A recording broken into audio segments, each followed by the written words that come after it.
Hello, everyone, and welcome to our weekly podcast. This is your place to hear authentic conversations from those who have power to share.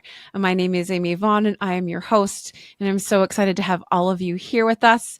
If you want to learn more about Together Digital, you can join the movement at togetherindigital.com. And today we are very lucky to have Natasha with us. Natasha is a very new and now dear friend. She is a true trailblazer and a three-time founder who currently is leading the charge as CEO at Invisify Global Intelligence. Her journey is nothing short of inspiring. She has masterminding behind a cutting-edge platform that is revolutionizing how organizations understand cultural intelligence and customer behavior. And that's just the tip of the iceberg, folks. She has 4 languages under her belt with a global perspective that is second to none. Natasha has been the driving force behind data-driven strategies for Fortune 500 companies and government agencies alike. Her expertise spans global trends, emerging tech, and building high-performance teams, making her a very sought-after consultant for top brands worldwide. I'm excited to share that Natasha will also be a featured speaker. Like I said, as soon as we got into conversation, I'm like, okay, we need to hang out more. She's going to be with us in 2 weeks, less than 2 weeks, at our upcoming Illuminate National Conference in Cincinnati on October 17th. We're excited to see many of you listeners there, where she'll be addressing a very critical topic of DEI and being under fire, where together we will be discussing and exploring how data can empower us and move us forward rather than retreat from diversity, equity, and inclusion efforts. And this is a very relevant subject matter, folks, as many of you in this space know and understand.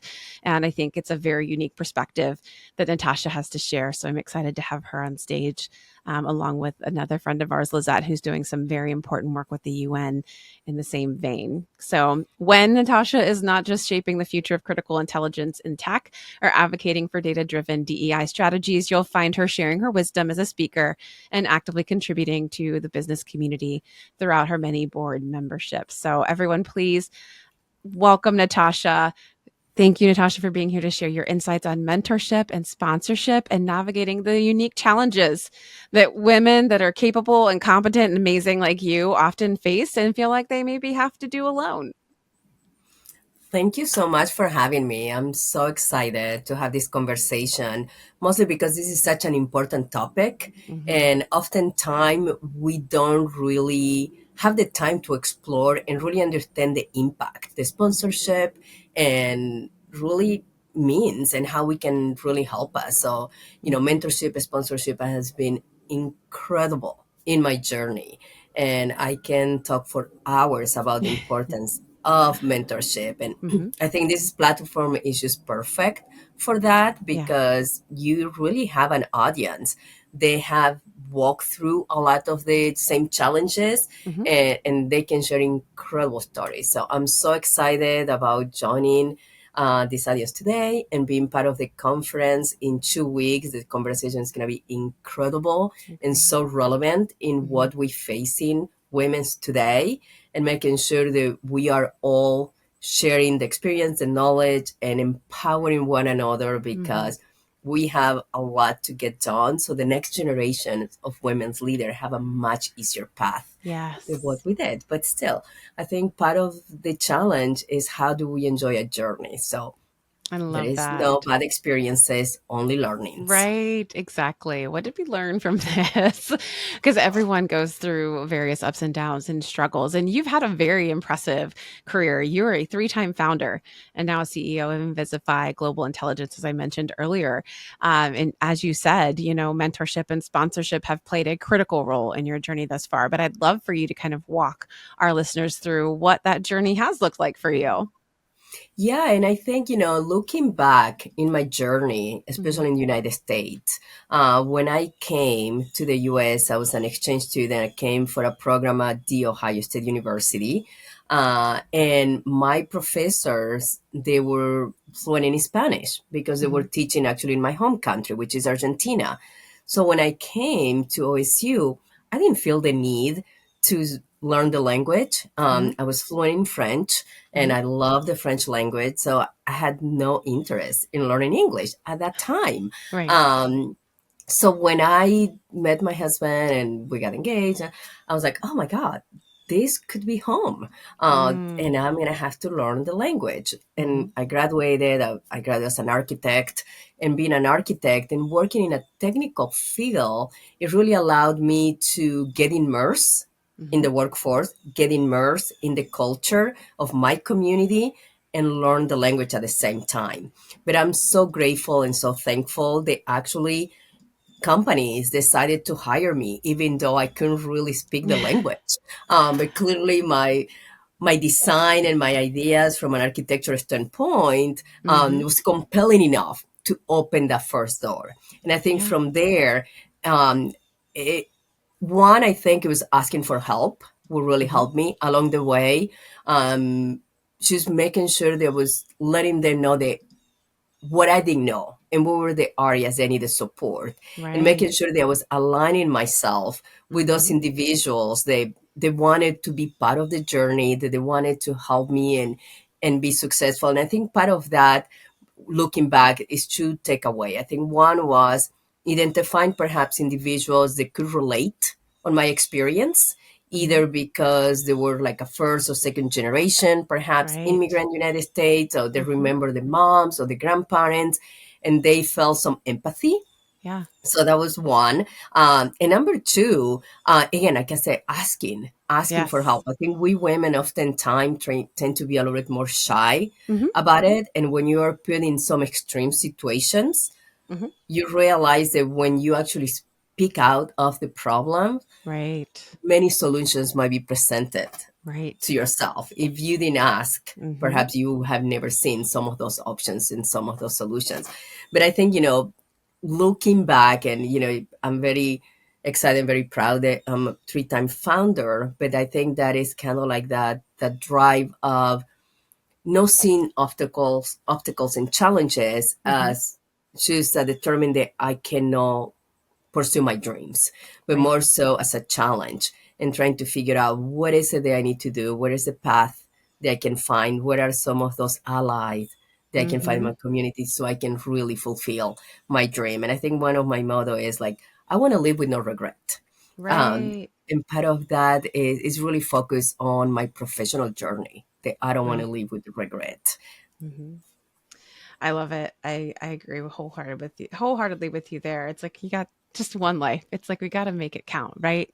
And not taking that for granted and being intentional about where you're going and how you're getting there. And I love what you said about knowing what you don't know. I think sometimes we don't know where to start in asking for Mhm. help because I think from a societal standpoint, we're also conditioned not to. We have to be it all, we have to do it all, and we have to do it all alone as women often. And that's such Yes. a false narrative in my mind. There's such strength and collective power. Like you said, it's like it's not one thing to just speak the problem. It's another thing to realize that, you're not the only one struggling with that problem, and that there's so many people that have thoughts and ideas and potential solutions for you or that you have for them. And it's like, I think we discount the amount of experience and knowledge that we have to share between one another. And then I Yeah. think it's hard for us to be, even though we tend to be vulnerable, we it's hard professionally, I think, sometimes, right, to get vulnerable. And then I also love what you said about goal setting and kind of having your ideal sort of career in life in your mind, and Mhm. thinking about who do I need to help me get there. Yes. So often when we're setting goals, we think it just solely depends on us, but no, you need support of friends, of family. You need to speak those goals and not just into existence for the sake of manifestation. You need to let the Yeah. world know so that they can show up and support you in the ways that you need support, right? Absolutely. And I think, talking about the mentorship and the sponsorship, I Mhm. think mentors oftentimes see in you quality or skills or Right. strength and even weakness that you don't see. Mhm. And having a mentor who can be complete transparent and honest, because Mhm. a mentor is not a friend. And Right. sometimes we confuse that our Mhm. friends are our mentors. Right. Friends that don't want to hurt your feelings, friends that want to make sure that you continue the friendship, A mentor is someone who's going to be completely honest, Mm-hmm. because a mentor, what they want is to make sure that you are successful in your journey. Mm-hmm. So we have to really make sure that we understand the distinctions. Yeah. Um, Agreed. can a mentor become a friend? Sure, it can. Mm-hmm. But I think as long you make sure that the feedback that you get in is intended to help you grow. So Yes. I think, part of the benefit to having that mentor is oftentimes you might set your own goals. You might have your career path and your journey Mm-hmm. based on your own self understanding of who you are and Mm-hmm. perhaps the capabilities, until Yep. someone else sees you far beyond of those Mm-hmm. capabilities. And now your goals and your journey can really grow exponentially. Mm-hmm. So that's one of the really, I think, beauty that I didn't understand at first, Mm-hmm. of the benefits of a Yeah. mentor, until I'm very visual. So I need to map Sure. out, Yeah. right, my what I wanted to accomplish, what I wanted to do in that Uh-huh. year, and having those conversations with the mentor when they start asking you questions, right? Like, Mm-hmm. why that goal? What is that going to take you in the long way? What Yeah. is your, not your 12 months plan, but what is your 5 year 10 years plan, right? Mm-hmm. And when you start really seeing the long term journey, you Mm-hmm. can start really defining what are the guide rails that you need to have in place in Right. order to accomplish those objectives. So I think mentors for me in that case has been incredible. And Yeah. having not only a mentor that you can check once in a while, but also having someone who's going to keep you accountable. And the Yes. person who's going to keep you accountable might not necessarily be your mentor, but Mm-hmm. might be someone who is actually also going through the same journey that you are, where you can Yes. Up keep here. each other accountable and making Mm-hmm. sure that you actually, if those are the goals that you have set and the Right. guide rails have already been in place, making sure that you are actually very intentional in the Mm-hmm. process. So when I have my meetings with my accountable body, we meet in a quarterly base. Love it. It's really, it really helped me to just have a reset and Mm-hmm. evaluate time allocation, which is critical, Mm-hmm. priorities. And I think often that we don't do as women is putting us first. Yep. We oftentimes put everyone else Oh yeah. first. So when we have something, in my case is visual, when I sit down and I'm like, okay, it's time to check out with my friend and how much I have accomplished Mm-hmm. in this past quarter. Did I actually did what I meant to do? And if Mm-hmm. not, it's a good reminder to again have that reset and really redefine time allocation. Right. Yeah. Yeah. I think having a plan and sticking to it, something that's recurring, is really, really smart.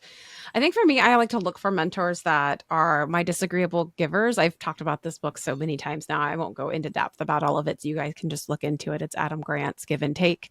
And it's really those folks who, also speak with radical candor. Another great book, Kim Scott. We've had her on the podcast in the Hmm. past as well.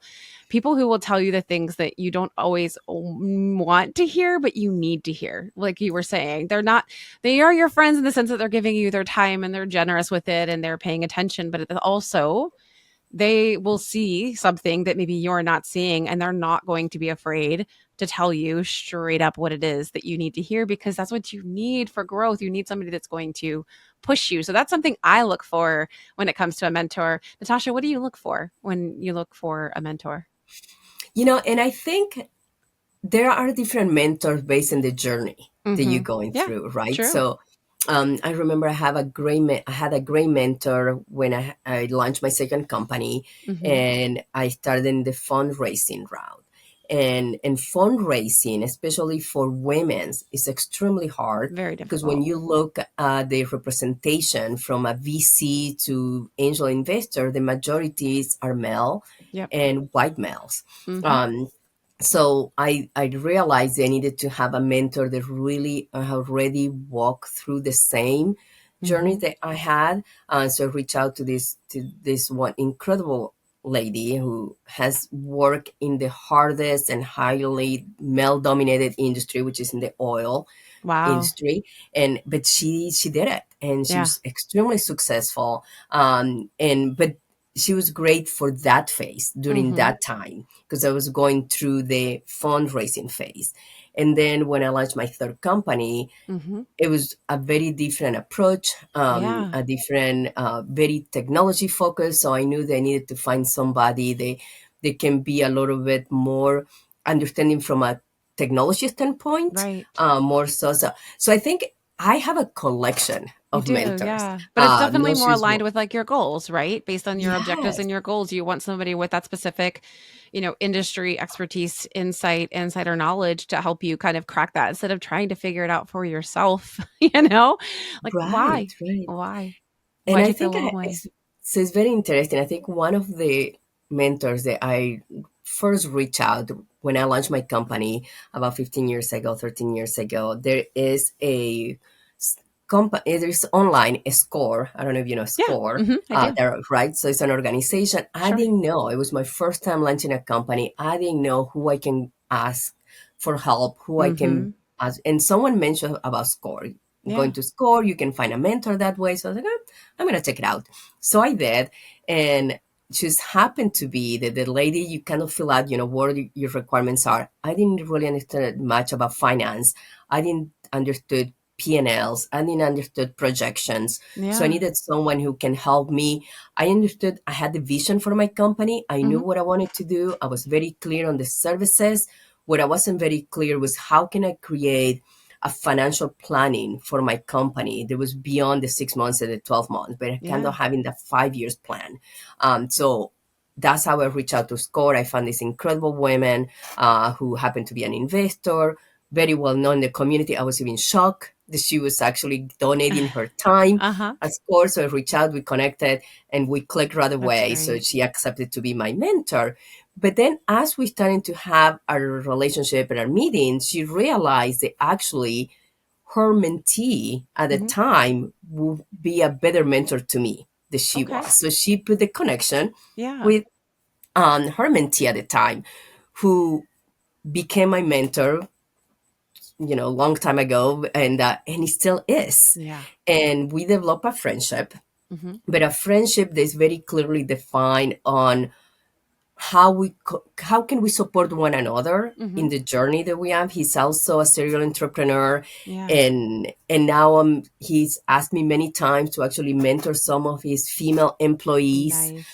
but now I'm sitting on the board of one of Hmm. his companies. That's fantastic. So it's interesting how, right, that relationship where he was my mentor, Hmm. but now I'm a mentor of his employee. But not only Yeah. that, I now have a seat at the table in Hmm. one of his companies. That's And I fantastic. think part of that is making sure that when you have those relationships with a Hmm. mentor, is being able that you actually are allocating the time and you are very intentional in Hmm. building those relationships. Because even Yes. with mentors that I had in the past that were very specific Hmm. in one time Yeah. of my company, I still reach out. We still have those relationships, Yes. right? Christmas time comes and you send a card or you Yep. send a text or a phone call. You want to check in because you never know Exactly. when you might actually need that advice again. Yes.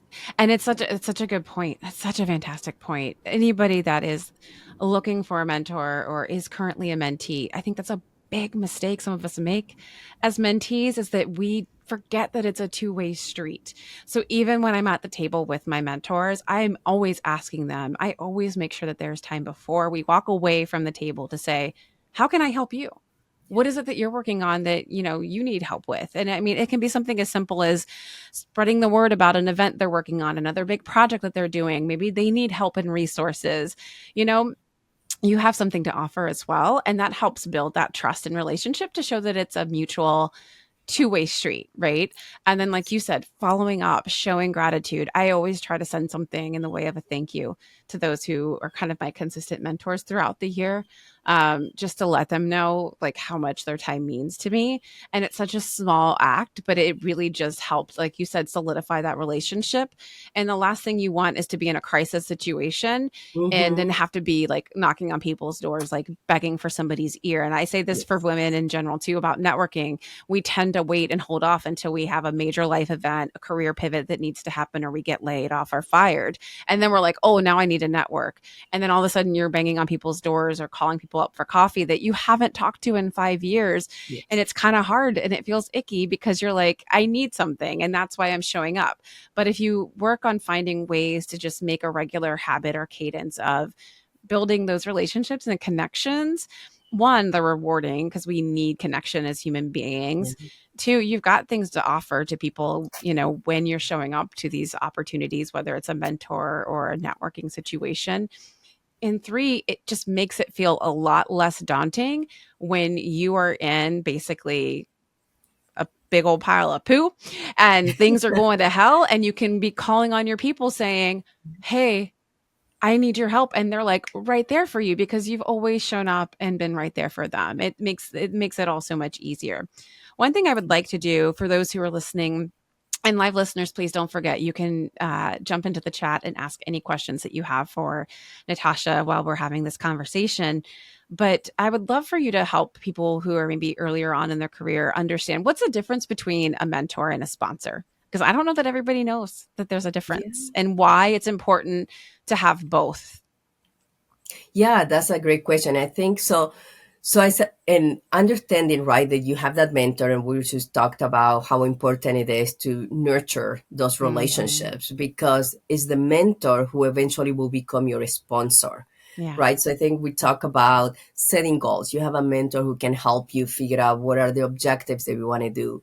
But it's actually the mentor or the sponsor who's going to help you to make sure that those goals and those objectives actually become reality. Yep. So we're talking about a career path, right? You are just entering the career. You just got your first job with corporate America, and then you have your mentor, who's someone who perhaps has been in the field or in the company 5, 10 plus years, and Hmm. is someone who can help you figure out in what is that map look like, what is the career path that you want to pursue, what are some of the perhaps recommendations that you want to do, Hmm. or what is the next job that you want to apply.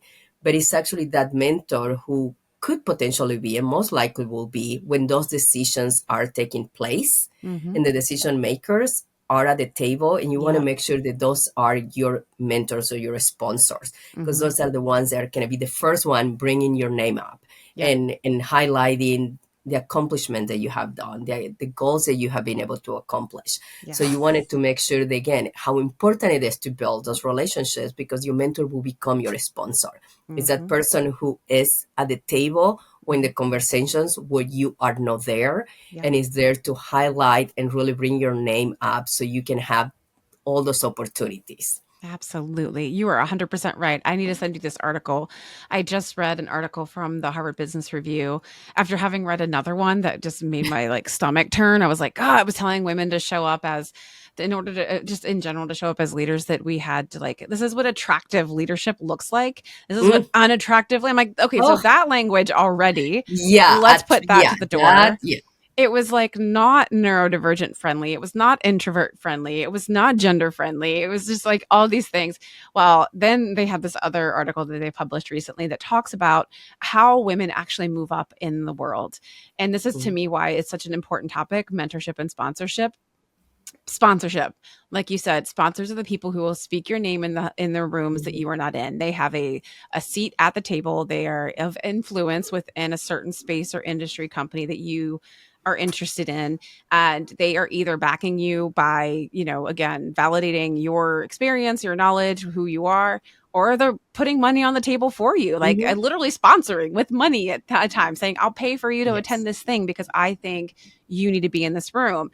Those are sponsors, so they are taking a different kind of action maybe than a mentor that's more of a coaching space. And this article was saying basically women, when the studies was showing, I said, I'll send this to you because I know you'll love it. Oh, please, yes. And, They had a man and a woman talking at a presentation, and they flipped it to where the man was leading the presentation and then the woman led the presentation. yes. And the woman was actually knocked more for being overly aggressive and dominating when she was leading versus the man who was assertive and a leader, blah, blah, blah. We know this. We hear this all the time, right? That stupid double standard. But they also found that, FaceTime with leaders was also not serving women well. I think they said some 40% of women did actually did not form strong bonds with leadership when they had more time with them.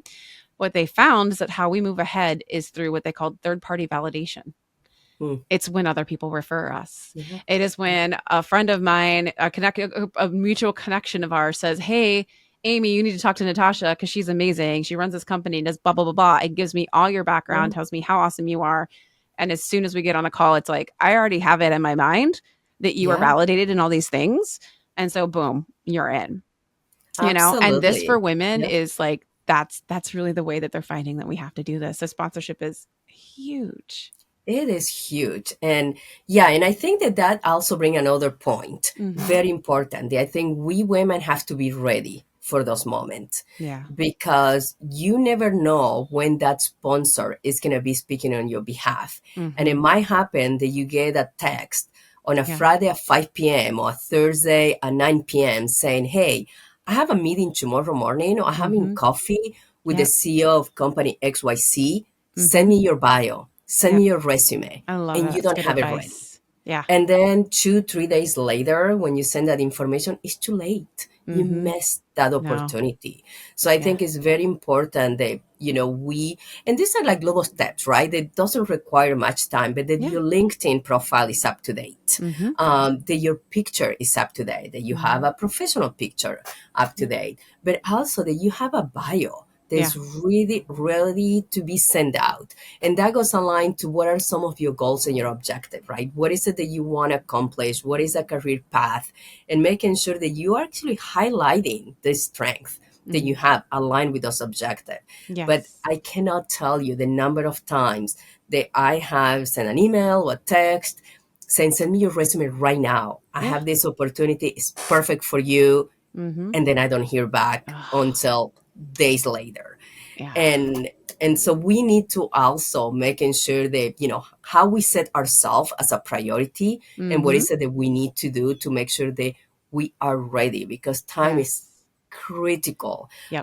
And I learned the hard way. So I'm not saying this because I read Right. it somewhere. I'm sharing the story because it happens to You've lived me it. not once but twice. And at that point I was like, okay, clearly it's my problem. It's no Yeah. one else's problem. It's me. I need Yeah. to fix this. Mm-hmm. So, and doesn't mean that you might have many bios. I have so many bios Sure. depending on, am I looking for a consulting job? Is a Mm-hmm. board job? Is a potential client? Is a mentorship? And I have all my bios ready. I have different resumes ready. And I think also, uh, I talked to so many great, amazing women. They have been working in corporate for their whole life, and now they realize that they're ready to take the next step. Yeah. They want to start their own journey. They want to start their own companies. Yeah. Maybe they want to be a consultant. And I love just reviewing resumes or bios. So oftentimes we are like really selling ourselves so short. Oh, So don't absolutely. do that, No. because you want it. No one is gonna help you if Mm-hmm. you're not speaking on your behalf. It starts with Yep. you. Um, Absolutely. but also, resumes are great if you're looking for a job. But if you are looking for an speaking engagement, if you're looking for a board seat, nonprofit or for profit, or consultancy, or being a fractional CMO, CEO, do a bio. Yep. Bio works much better than a 2 pages resume because people Yes. really wanted to understand who you are to the core. What are your Mm-hmm. passions? What are your strengths? What you have done, and you can really highlight that in a one pager that's concise. Mm-hmm. So Make it if there easy. is any takeaway from Yeah. this podcast today, just make Mm-hmm. sure that you have a bio ready to go. Right. Yeah, make it easy for people to champion you. Don't make it more work. Like they're doing you a tremendous favor by basically putting you in front of some other really important people. So it's like don't hesitate, don't second guess, just be like, "Yep, got it." If you need Yes. to, here's a fun trick, ladies. Go into ChatGPT or whatever your favorite generative AI is, put your existing bio in there and then prompt it to write it like a confident white dude. Say like, "Give me like the most hyped, bio and put it in the tone of this," and it'll give you something and you'll be like, "Oh, I would never think to say these things about myself, but it does sound pretty stellar." And of course you're going to Yeah. go and edit it and refine it, but don't delete the badassness of it. Like keep all that in there. But yeah, and then again, you've got more people to look around and ask to say, "Hey, can you review my bio and help me?" or "How do I plus this up?" But still like don't sit on it. I think sometimes we get so in our heads about the opportunity, that you're right, that we miss an important piece of timing. And you do talk about that a lot, that timing is an important part of mentorship and sponsorship. Is there any other examples that like you'd want to share, or that, or like maybe how women can identify the right moment to maybe seek or leverage any of these Yeah, relationships, mentorship, sponsorship? yeah, absolutely. I mean, I think one of the feedback they got, I can't remember, it was like maybe 8 years ago or something. I was in a really great situation. I was invited to be part of a roundtable conversation at the White House Oh, and cool. talking about women's honor, small business honor, Latinas honor, Mm-hmm. and it was great. And actually, that opportunity again came through a sponsor who was Mm-hmm. at the right time, at the right conversation, and when the White House asked for, do you know somebody that will you Yeah. recommend to have this conversation? My name came out. Uh-huh. So it was great. And after we had the meeting, it was, obviously all over the news and the medias, and I was getting phone calls from CNN and NBC, from Yeah. all these different outlets to have this conversation. And part of one of the feedback that I got from my sponsor is, don't be reactive, be proactive. Yeah. um, it took me a little bit to process that information. And by her saying be proactive, not reactive, what Mm-hmm. she was trying to say is, you knew that you were doing this round table at the White House. Yeah. Instead of having, right, CNN or all these different news outlets reaching out to you, you should have already have a press release out Oh, with yeah. your name in advance. Make Mm-hmm. sure that you're promoting this with all your network, and Yeah. being reactive was after the fact. Mm. So I think sometimes, we it's hard to perhaps have the full understanding and the impact of some Right. situations, Mm-hmm. but maybe taking the 5 minute where you can really ask, do an assessment, Right. evaluate the opportunity that you are being given, and how you can truly maximize those Right. opportunities. Yeah. So That's that great feedback from advice. my mentor was so important, because she Wonderful. was right. I was being Mm-hmm. reactive and I Yeah. wasn't being proactive. Mm-hmm. And I will take that forever. So every Yeah. time there is an event Mm-hmm. or any type of Maximize it. opportunity, I'm always asking myself, am I being reactive or am I being proactive? Proactive. I love that so much. Well, and I would say too, I think that just sets you up to be the kind of person people want to keep recommending, right? When Right. you show up and you make the most of an opportunity and they get to see the impact of that. Anybody that's sitting on this call or listening to the podcast right now that is a mentor, there is nothing better than watching a mentee take an opportunity that you have put in their lap and just knock it out of the park. Like that is why you mentor, and Mhm. then all that does is make you think, okay, yeah, the next time I see something like this come up, this is the person I'm recommending. So it's not just a service to yourself and the opportunity, but it's really doing a service to the person that put you up in that position to begin with. Absolutely. Yeah. And I think, leverage this platform. I think the Together Digital and the Hmm. amount of women's that we have in the group, sometime, reach out if you don't Yeah. know where to start, or if you don't have a mentor, or you don't know Hmm. how because it's your first time. It's really hard to navigate in That's things a the great first point. time. So Yeah. so I think that's very important, again, to reach out to somebody, Hmm. in the website, LinkedIn. They're always Yep. featuring women's there in the Yeah. interview. They Well, have what already done it. what Yeah. tips do you have? What tips do you have for folks who don't maybe have a mentor yet that are looking for one? Like where do they start? Yeah, so I think reaching out, number one, right? Hmm. So I have attended so many conferences, and then I'm walking Yeah. around, I'm like, oh my God, these women really Uh-huh. spoke to my soul, and I Oh want yeah. to connect. Uh-huh. And, and it can be intimidating because she Hmm. might be, senior vice president of the largest company in the United States. Yep. But will send out a message on LinkedIn and say, Yep. hey, I was in the audience. You really spoke to the core of what I'm trying to go through. Do you Love have five that. minutes? And doesn't have to be in person. It can be Uh-huh. virtual. And I will say that I had more yeses than nos by Hmm. doing that. And the amount of just generosity from Right. women who have achieved Hmm. that level and Yep. they wanted to give back. Yeah. So even if it's 5 minutes 10 minutes, don't abuse it. So Right. don't schedule an hour long call, but even Yes. with a 10-minute meeting that you come prepare with Mm-hmm. the questions that you want to ask, what is it that you want to get take away from that conversation, Yep. is going to be so important. And Mm-hmm. sometimes that first introduction call, if it is 10 minutes, can really lead to a friendship or could lead to a mentorship and Yep. eventually a sponsorship. Yes. So I think it's just, we have so many tools in our hands that we can use. LinkedIn is one of those. Right. TikTok, there are so many thought leaders in TikTok sharing their own Oh experiences yeah. that you can reach out as well. I love And it. so I think it's just making sure, again, that you understand what is it that you wanted to accomplish, what Mm-hmm. you wanted to get out of the relationship, Yep. and just put yourself out there. Yeah, I love that. And I often say follow your envy. It shows you what you really truly desire and what you want. And so sometimes you're right. I know I'll go to an event or a conference or I'll be following somebody on a specific platform and I get a little bit of a girl crush and I'm thinking, my gosh, Yes. she's just doing amazing things and I don't know how she's doing it. And rather than throw shade or shame myself and think I could never be that, like, why not just, like you said, just reach out, give her that credit and say, I think you're amazing. I love what you're doing. And I love what you said there. You spoke to the core of something that I am also trying to do. So show alignment and then be specific and say, I think Mhm. that you could be a potential fantastic mentor for me if that's something that you're open to. Like, be direct in what you're asking for each and every time you meet. I think that's also really important because, like you said, you can't use a mentor session like a therapy session because mentorship is not therapy, right?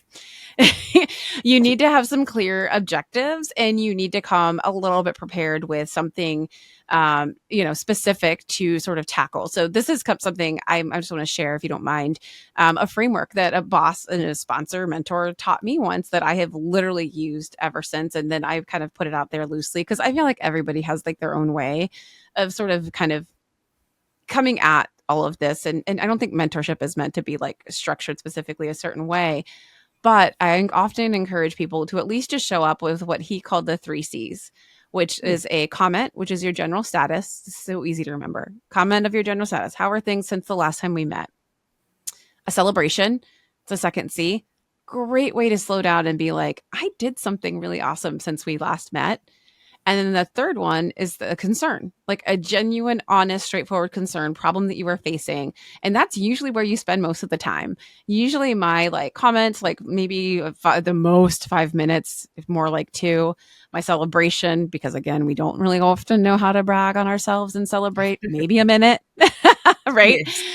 And then the concern. And that's really where you spend the bulk of your time. But those three C's, even if I am like so bogged down and then I kind of miss on the calendar, I'm like, oh my gosh, I have a standing meeting with a mentor and I gotta get on a call in 5 minutes, I can at least come up with my three C's in that framework and like go into that. And that really helps us guide the conversation and sort of keep me on the rails, you know? I love it. It's so easy to remember. I'm going Right? to definitely keep that in mind. Yeah, Yeah, that I is needed that great. because I'm a verbal processor as well. So it's like Yes. I have to be careful. And I did do that often with my mentors in my early days where, and God love them, they would just sit and listen and listen.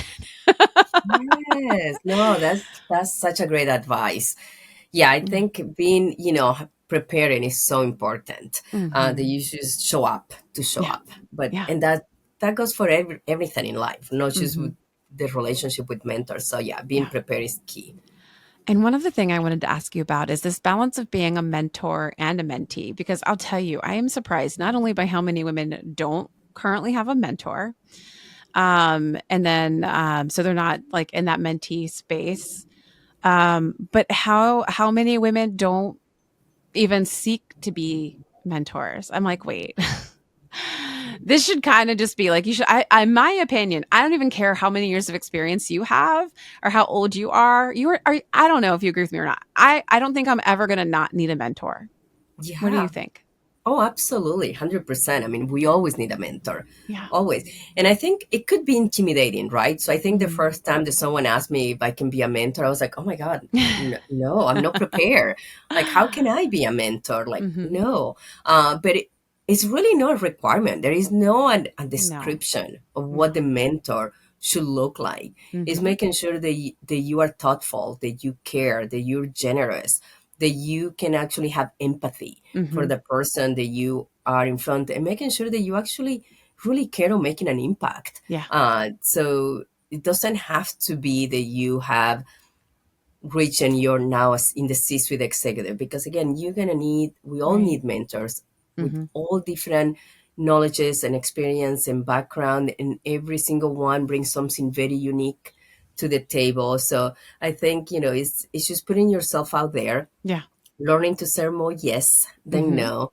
And just, I think the beauty of the mentorship also, oftentimes when I have the title of being a mentor, I'm learning so much as well. Oh, 100%. So it's a two-way learning. It's Oh, not just that you always. are in the mentor role and you Mhm. telling and dictating. No, it's a two-ways learning, and it's a Yeah. beautiful experience, a beautiful relationship. Agreed. Agreed. I definitely look up to the women that I mentor because they have like, I'm like a 20 years on them, but then I look at them and I'm thinking where I was when I was their age. And I'm just like, you are so much more put together and you're already leaning into mentorship and you're following up on things. And I'm just like, yeah, you're just getting light years ahead. And Yeah. and being like you said, proactive and not reactive. And that's not to shame anybody, but I think it is just one of those things where it's like sitting back and watching them and seeing the ways that they approach and also see the world and the workforce, I think is also Hmm. important to have that Yeah. perspective, because now that I'm on like the weird other side of the workforce and the generational divides, Yes. it's weird. It's weird. I'm not, it's as much as my brain doesn't want to believe it, I'm not a recent graduate. I didn't start working 5 years ago. And so it's like I'm on the other end of the spectrum. So the workforce and the next generation of folks coming in, I really do want to hear and Right. see how they see the world and how they see work and how they see themselves in Yeah. it. And I think, there's I agree, there's always so much to learn from them, almost as much as the other way around. And I think you bring like a really good point on that. Maybe not necessarily in the mentorship or sponsorship conversation, but I Hmm. think definitely on having the seat at the table conversation. Yeah. Because oftentimes, and I see that in some of the boards, there's Mm. in a nonprofit or for profit, where, Hmm. right, we're looking for years of experience, which is great because you want to Sure. have those conversations at the table. But you also want to have those conversations and have people on the table who is your customer that you're trying to reach, the Yeah, demographic that you're trying to reach, and making sure that you also have those absolutely. voices on the table. So I sit on the board of a nonprofit, and we had our annual meeting and the retreat, and we were talking and planning about the next year. And I was very new, and I was like, okay, I'm looking around, and I'm like, this is great. Some of the board members have been here for 20 years, 18 years, some perhaps Wow. less than that.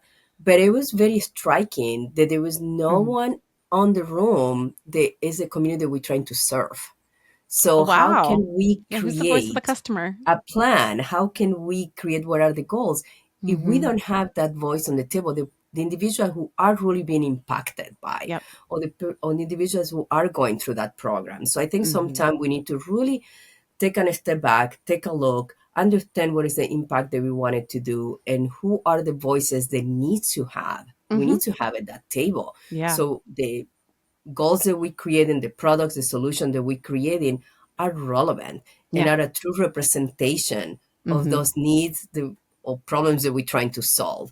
And it Yeah. makes sense when you Yeah. talk about it, but Uh-huh. sometimes when you look again on the framework and the rules The and what you have to, systems. it doesn't always is there as The clear. systems don't align. That's such a Yeah. great point.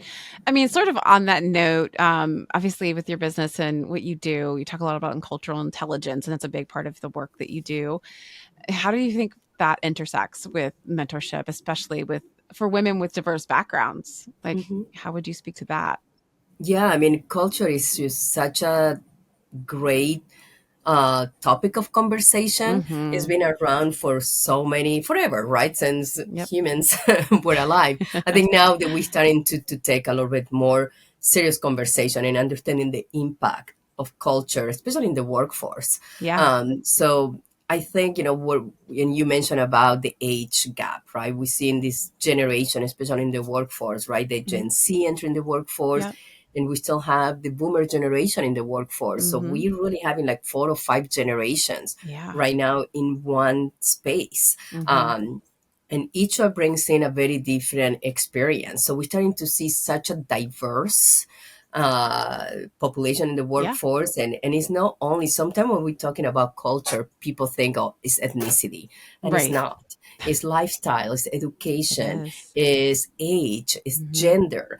So it's so rich and diverse. So we really have to learn how we go deeper in those and cultural nuances. So I'm sure you have seen the iceberg of culture, Mm-hmm. right? Where we Yeah. only usually we only see and we focus on what we see above the Mm-hmm. water, but it's really everything that goes below the water that is very critical.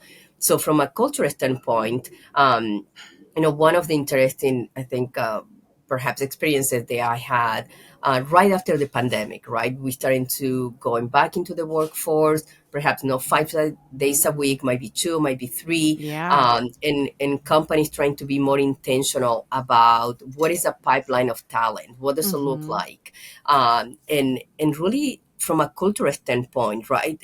Starting to see there is the gap in communication and gap in needs. Mm. Perhaps the needs that were relevant when you're applying for a job 20 years ago, 30 years ago, it's not Mm-hmm. the same than today. So, No. and it needs to be, they need to adapt. But I think what I have seen that works from a cultural standpoint, but also from a age and ethnicity, is Mm-hmm. really creating a system from an onboarding process, from an entry level, all the way to making sure that you're creating a healthy and sustainable pipeline for the C-suite role. And Right. oftentimes that comes with something as simple as creating and having a strategic mentorship program within the company. Mm-hmm. Could be a body system where you have somebody who actually will be from the day that you walk in and help you to navigate what Yeah. is the first day at work. And what I heard sometimes is that in culture Mm-hmm. training is very critical. And that Yeah. in culture training means somebody who can relate through the Mm-hmm. challenges that you're going through. And that could come from gender, could be from Yeah. ethnicity, could be Mm-hmm. from life experience, education, right? Yes. Maybe Mm-hmm. she went to the same sorority that you did. Mm-hmm. So that in culture piece is so important to making sure the companies not only are focusing on the attraction of candidate, but the Yes. retention of the Yes. candidate. The retention is great. Right. Sadly, what I often hear in some of my work is women's and people of color, they Mm-hmm. kind of feel stuck, Yep. right, in that entry level, Oh yeah. mid management Oh yeah. level. And part of that is, when I have my interview, is they don't see someone like them Exactly. in the C suite. They Mm-hmm. don't see someone like them. And we need to make sure that we break that status quo, that Yep. we don't feel like, okay, there is no one like me, I guess this is as far I can go. Yep. No, you Mm-hmm. definitely can go farther. Yeah. And part of that is having those honest conversations, Mm-hmm. right? So find that mentor, find that Right. sponsor in your company, Mm-hmm. find someone who you can have an honest conversation, but also don't bring problem, bring solutions Yep. to those Love that. conversations.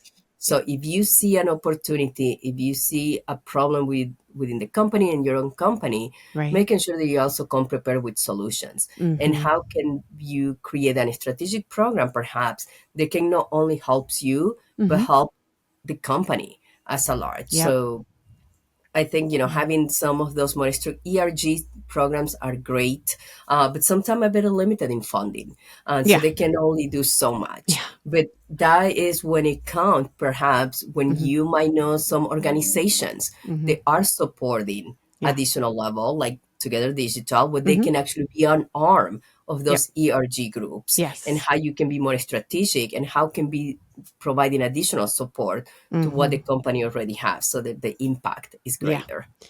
That's so much good information in there, Natasha, just to talk about and highlight so much good stuff. Yeah, I mean, not feeling seen is such an issue for so many people, and I don't know why it's so hard for folks at the top to not see and understand. But of course, like it's hard to see the waters that you swim in. It's hard to understand the problems of the world that you don't have to walk in and experience day in and day out. And so that is why I think it is really, really important to find mentors, even if it means going outside the walls of your company to find people that, maybe do sort of align or, experience similar problems that you might have experienced, but have managed to kind of break through the glass ceiling, whatever that is, whatever barriers they have faced. Because at the end of the day, while it's important to have, mentors and allies that don't look like you, it's going to be hard for them to sometimes understand the deeper, more subversive things that you might be facing, right? As you're kind of moving through your career. And it's just so hard for us to be and see the things that we Yeah. can't see. It's hard to model that because we're not going to get there in the same way. We aren't afforded the same privileges. Mhm. And so it's one of those things that it's like, once you see this, it's really hard to unsee it. But for some people, I think there's just a lot of guilt behind that. Yes. Because I mean, I don't care who you are. We all walk around with a certain amount of privilege, but I think as soon as you can see it and acknowledge it and start to work to actually leverage it for the right reasons, that's what's empowering. Like, don't sit in the shame, take it and like do something with it. And mentorship is a really great way, but also sponsorship. I think when you're Mhm. in that position of privilege, I think that's where sponsorship versus mentorship makes a lot of sense. That's where it's like me having a lot of great male allies and champions in my Mhm. past. I had a ton of great guys who were like, oh yeah, that Amy Vaughn, you need to talk to her. I no joke got a job that doubled my salary once because I talked to, like, the guy that wanted to hire me spoke to one of my college teachers who was also a mentor of mine. They worked together at Leo Burnett years before that. Another guy in strategy who wanted to hire me spoke highly of me. And then another associate creative director who had interviewed me like 3 years prior. All three knew me. All three spoke highly of me. And this guy had no doubt. He's like, you're the person I want. I just need you to go through the formalities, but here's the role, here's the client, and here's the salary. And it was no joke, double my salary. That's what Wow. I mean by this whole third party validation. I didn't have to go through all the hoops. And this guy just found me on LinkedIn one day. And I'm like opening up, I'm like, is this a joke? Is this spam? Like trying to look him up to see if he's real.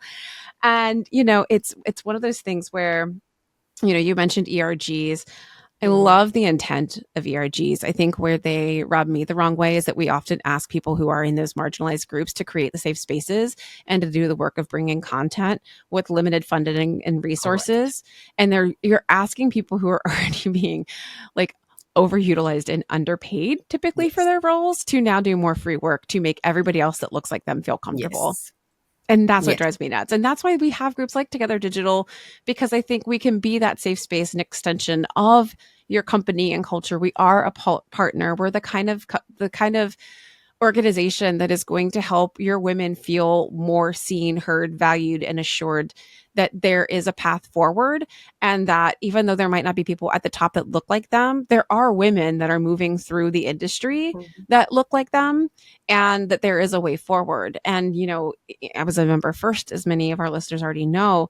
And I would just walk in after one of our events, and I just always seemed so lit up. People were like, were you at a Together Digital event today? I was like, yes, because I felt like as a working mom balancing my Mhm. ambition and motherhood and a lack of sleep and everything else that goes into the messiness of motherhood, especially when they're very little and you're an agency creative, it was so good to at least start my day with a group of women that I could talk about some things that I would not dare speak about in the rooms at my office or my agency. And so it helped me show up better and more whole at work, and I just think sometimes people don't realize what a gift that can be to give to Mhm. their team and their employees. So I do think looking for external support for your teams, and I'm not just saying it has to be Together Digital, but there's other organizations, amazing organizations out there. Give them those opportunities to be in the spaces where they're not the minority in the room for a minute, and let them feel that sense of belonging, Yes. and let those tables be turned for a minute.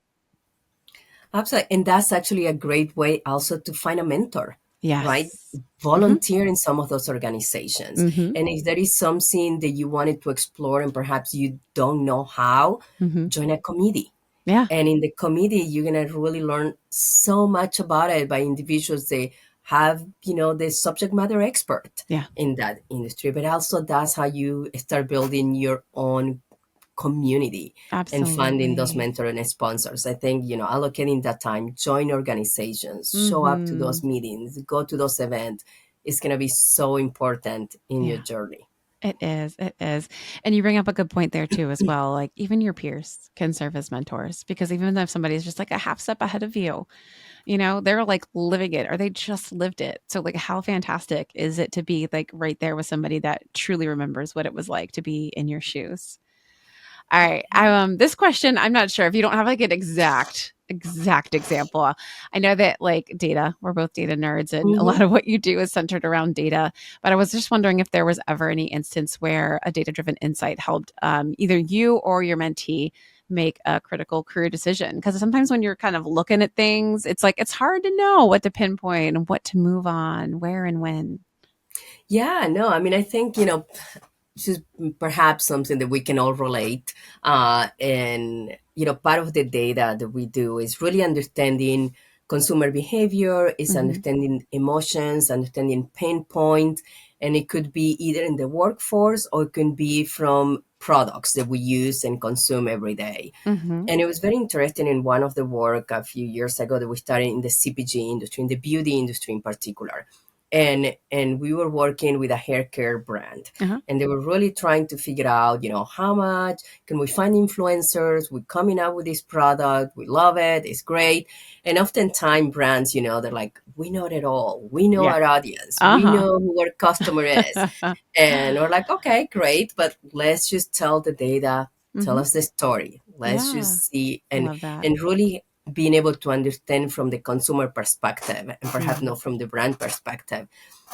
But it was really interesting just to see the evolution of some of the data points that we're collecting with this Mm. brand that was creating this haircare product Uh-huh. where their demographics were females, Latinas, Black women's, and they wanted to bring some color and more Mhm. vibrant and styles. And it was a great product, great brand, love the campaign. But then when we realized when we were doing the analysis, because it's like the analysis you do pre-campaign, during, and post, and Mm. so you can really have a holistic understanding. Is we discovered that the products that they were creating wasn't really meant for the hairstyle and the hair type Okay. of the target audience. Uh-huh. And the result were really the result everyone expected. And part of Uh-huh. that, again, it becomes because they were targeting, right, a different demographic where the Mhm. style perhaps was curly and not straight. Yeah. It wasn't thin, it was a little bit thicker. And Mhm. so, but that is how some of the data point. But not only that, we actually discover they actually men's were loving the product and they Mm. were loving to have fun with the Yes. product. Uh-huh. So, and that was a demographic that it wasn't even part of the strategy. Right. And so I think that was interesting. One, to bring awareness about if you're trying to reach this particular demographic, you Mhm. need to make sure that you also do your research ahead of time and Mhm. understanding what are some of the needs, what are some of the challenges, how is the products or service or solution that you're trying to bring, is Yeah. that really going to make the impact that you expect? And Mm. making sure that when you have those conversations, perhaps this could have been avoided if Yep. when the product was being created Mhm. they actually have those diverse voices on the table. When someone will have Yes. brought the insight and say, well, you know what, actually Latinas women, they actually have more curl and more body Mhm. in their hair. Maybe the composition of the product should be a little bit different. Maybe a dark blue tone might not show as much it is a light blue tone. Mhm. So little nuances Subtle. can really make a different impact. And it comes back again to having those diverse voices, diverse data, in the process to make Yeah. sure that you actually are delivering. I think we all care about the ROI, and the Mhm. ROI comes by doing the right research Yeah. from the get go From the and very making sure that beginning. you have all voices, all perspectives Mm. in the process. And I love this and I would almost want to like take it and like move it into the sense of like for mentorship and sponsorship into the way of like goal creation and setting, right? You should make it measurable and be tracking it. So if you have a specific goal, like put some numbers to it and as you're looking at it, like you said, let the data tell the story. And sometimes that can reveal opportunities or blind spots or things that you hadn't been thinking about before, or it's like somebody from the outside can look and see. And I think this is also too why I think from a peer standpoint, for peer mentors, I really do try hard to have a very diverse number of voices within my peer mentor group, because these women come from different places, different spaces, different experiences in the world, different races, different backgrounds socioeconomically, all these things. And what's great is that as I'm vetting things through them, they're adding that perspective. So I'm Yeah. not going into the world blind, right? Because they're seeing the world, in a different way, and adding that perspective is always so valuable. And like I said, I like my Yeah. disagreeable givers. So if they're like, I wouldn't do it that way, they'll tell me. And it's so great. It's so great. Okay, we have got 1 minute left, and we're going to go through our power round questions. Our power round is kind of like a lightning round. I'm excited about this one, really just because question number one, I love this question. What is the best piece of career advice that you have been given? So many. But I think, like, looking back again, and I mentioned that early, is Mm-hmm. to not be reactive, but to be proactive. Mm-hmm. That completely Yeah, changed really my changed it. outlook and I how I love it. start my day. Mm-hmm. Yeah, don't wait for everything to come at you. Get ahead of it. I love that. In one word, what is the biggest obstacle for women when it comes to mentorship or sponsorship? I think is just perhaps having that lack of understanding of what you want the journey to be. Mm-hmm. Sometimes it's like you looking a mentor to help you figure that out, but it starts Ah, with you. I love it. You need to have a vision of who you want to be, and then Mm-hmm. have a mentor who can help you Oh, that's accomplish perfect. that vision. Yeah, that's gold right there, Natasha. Because I think that's the difference between a mentor and a coach as well, right? A coach is going to coach Right. that out of you. They're going to work that out of you. You're going to go through a process with them, and they've been trained and skilled to do that. Whereas, like you're right, a mentor, you've got to have that vision, you've got to have that goal, and you've got to be able to have them to help you go for it. All right, last one. Finish this sentence. The key to effective sponsorship is The key to what? effective sponsorship or mentorship. We can throw both of those in Sponsorship. there. And is your network. Mm-hmm. Yeah. Is having a rich, large network. Mm-hmm. Yeah, I love it. Thank you so much, Natasha. This was really, really fantastic. Again, so many amazing, brilliant, Fun. helpful pieces of insight and Yeah, this was so information. fun. And anyone, feel free to reach out. And, Absolutely. I always open. My network is your network. So if I can make an introduction, even though I might not know that person in person, but Hmm. always happy to make an intro. Fantastic. Where should folks find you?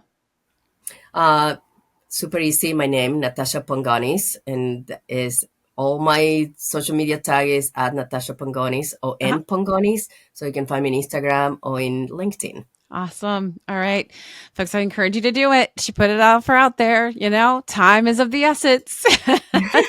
Be proactive, not reactive. Look, I got like all your sayings down here. I just made this Yes. beautiful list of all these great takeaways. Thank you so much again, Natasha. We appreciate it. All right, Thank you friends, so that is all we much. have for you today. I hope you enjoyed. We are going to be on a 2-week break. I'm going to miss you all. Next week, I am actually like taking off to the mountains for a little bit of R&R before we go into our national conference week. So yeah, we've got a few busy weeks ahead. So we're going to pause on recording for 2 weeks. I encourage you to go back and take a listen to some of our amazing past episodes that we have. We have 3 seasons now of just amazing content like this to help you grow in everything in your career, personally, professionally, and all things digital in life. Until then, we will see you soon. Everyone, keep asking, keep giving, and keep growing. Take care. Bye.